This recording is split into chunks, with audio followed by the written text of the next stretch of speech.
మధ్య కాలంలో నన్ను బాగా కలిచివేసినటువంటి ఒక అంశం, ఒక చర్చిలో ఒక 10th క్లాస్ పాప, ఆ 10th క్లాస్ పాప ఆమె 9th క్లాసులోనే బాప్తీసం తీసుకుంది, పరిశుద్ధాత్మను కూడా పొందుకుంది, దేవుని దగ్గరికి రెగ్యులర్గా వచ్చేది, తూచా తప్పకుండా ప్రతి వారం మందిరానికి వస్తుంది.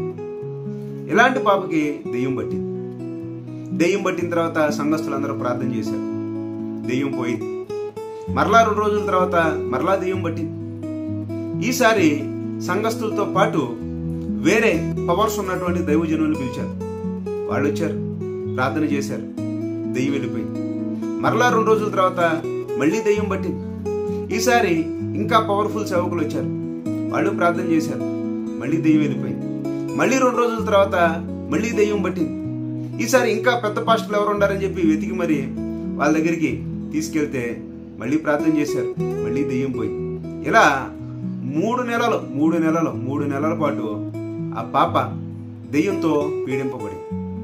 ఇప్పుడు నా ప్రశ్న ఏంటంటే, 3 నెలల పాటు ఈ పాప దెయ్యంతో ఎందుకు బాధపడింది?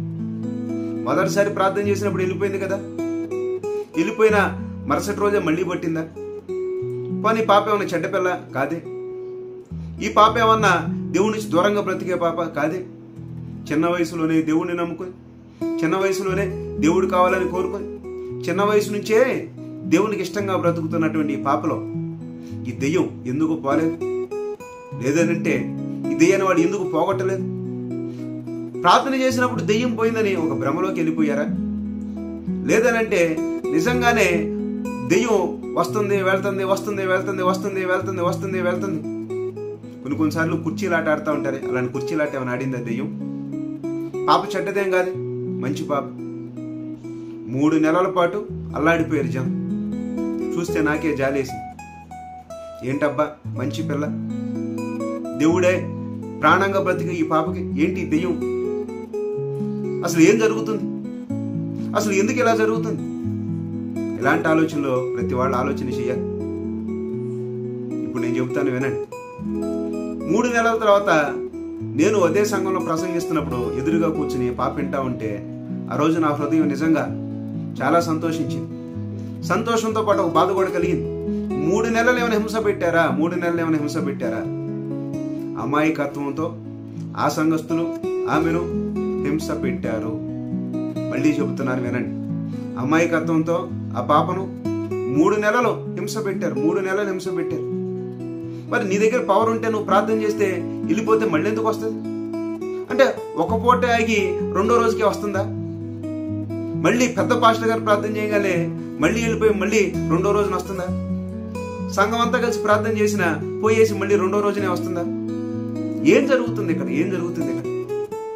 క్రైస్తవులలో సైంటిఫిక్ టెంపర్ ఎప్పుడో పోయి క్రైస్తవులందరూ అమాయకత్వంలో అసలు ఆలోచన అనేది లేకుండా, సైంటిఫిక్ థింకింగ్ అనేది లేకుండా సమాజంలో సిటీస్లో కూడా ఏంటి మాయలు, ఏంటి బోధలు, ఏంటి దారుణాలు?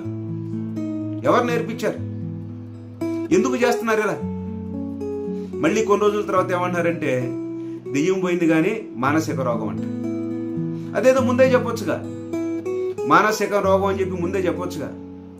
పాప వీక్ అయిపోయి తిండి సరిగ్గా లేక మొహం అంతా వాడిపోయి వాళ్ళొచ్చి వీళ్ళొచ్చి మొహం మీద నీళ్లు చల్లటం కూడా ఇలా తీసుకుని పటామని చెప్పి మొహం మీద నీళ్లతో కొట్టి, ఎవరికి ఇష్టం వచ్చినట్టుగా వాళ్ళు వచ్చి ఆమెను కొట్టి దెయ్యం పో దెయ్యం పో దెయ్యం పో పావేసైతానని చెప్పి కొట్టి కొట్టి కొట్టి కొట్టి కొట్టి ఏంటి బాధ?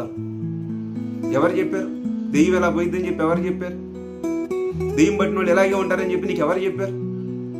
అంటే దెయ్యం గురించి నువ్వు సరిగా అధ్యయనం చేయలేదు, దెయ్యం గురించి నువ్వు సరిగా చదవకుండా నువ్వే తీసుకొచ్చి ఇలాంటి జనాలు మానసిక రోగాలతో భయపడేటట్లుగా నువ్వే చేస్తావు. కొన్ని సంఘాల్లో అయితే దేవుడి కన్నా దెయ్యాల గురించి చెప్పేవాళ్ళు ఎక్కువైపోయారు. ఎందుకు చెబుతున్నారు?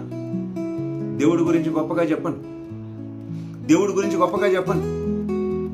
సాతాను పట్టడం అని అంటే ఇదొక్కటే కాదు, మానసిక రోగాన్ని తీసుకొచ్చి దెయ్యం పట్టిందని చెప్పి సమాజంలో జరుగుతున్నటువంటి ఎలాంటి దారుణాలు వీటిని ఆపండి, దయచేసి ఆపండి.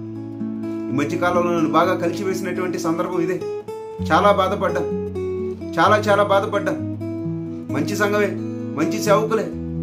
కానీ ఎందుకు వాళ్ళు సరిగా ఆలోచించలేకపోతున్నారు? ఆలోచించాల్సిన డ్యూటీ నీదే కదా, నువ్వెందుకని ఆలోచించట్లేదు? ఆలోచించండి. సేవకులారా ఆలోచించండి, క్రైస్తవులారా ఆలోచించండి, దేవుని బిడ్డలారా ఆలోచించండి. బైబిల్ అనేది గొప్ప గ్రంథం. క్రైస్తవులందరూ హ్యాపీగా, సంతోషంగా, దేవుని దీవెనలతో, దేవుని సమృద్ధిలో, దేవుడిచ్చిన కృపలో, దేవుని యొక్క సేవలో, దేవుని యొక్క కృపలో మీరందరూ నడవాలి, గొప్పగా ఉండాలి. సమాజంలో గొప్ప విజ్ఞానాన్ని చాటేవాళ్ళుగా మీరందరూ మారాలి. అదే నా కోరిక.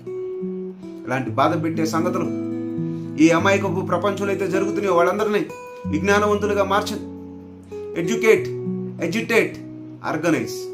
వాళ్ళందరినీ ఎడ్యుకేట్ చేయండి, వాళ్ళందరికీ నేర్పించండి, వాళ్ళందరికీ జ్ఞానాన్ని పంచండి. జ్ఞానాన్ని పంచి ఏది వాస్తవం కాదా తెలియచేయండి. అమాయకపు క్రైస్తవులుగా ఎంతకాలం ఉంచుతారు? అందుకే ఈ ప్రసంగాల ధోరణి మార్చండి, మంచి ప్రసంగాలు అందించండి. దేవుడంటే ప్రేమ కలిగే ప్రసంగాలు పెంచండి, దేవుడంటే ధైర్యం పుట్టే ప్రసంగాలు పెంచండి. చర్చీలకు వచ్చి కూడా భయాలు, భయభ్రాంతులుగా మారుస్తుంది మీరే. మీ చేతగాని ప్రసంగాలతో, మీ చేతగానటువంటి అమాయకత్వపు మాటలతో, నేర్చుకోమంటే నేర్చుకోకుండా, బైబిల్ బాగా చదవమంటే చదవకుండా, బైబిల్ ఉన్న సంగతులను విడమర్చి చెప్పకుండా, ఎక్కడో ఎవరో ఏదో చేశారని చెప్పి దాన్ని ఇమిటేట్ చేసుకుంటా ఎంతకాలం ఇలా పోతా ఉంటారు? ఒక్కసారి కళ్ళు తెరవండి. విశ్వాసులారా మీరు కూడా ఆలోచన చేయండి. ఈరోజు ఆలోచించండి. ఎందుకనంటే దేవుడు గొప్పడు, బైబిల్ గొప్పది. దేవుడు గొప్పతనాన్ని వినండి, బైబిల్ గొప్పతనాన్ని వినండి. దేవుడి ప్రేమను రుచి చూడండి, పరలోకానికి చేరండి. అట్టి కృపను దేవుడు దయచేయునుగాక. ఆమేన్.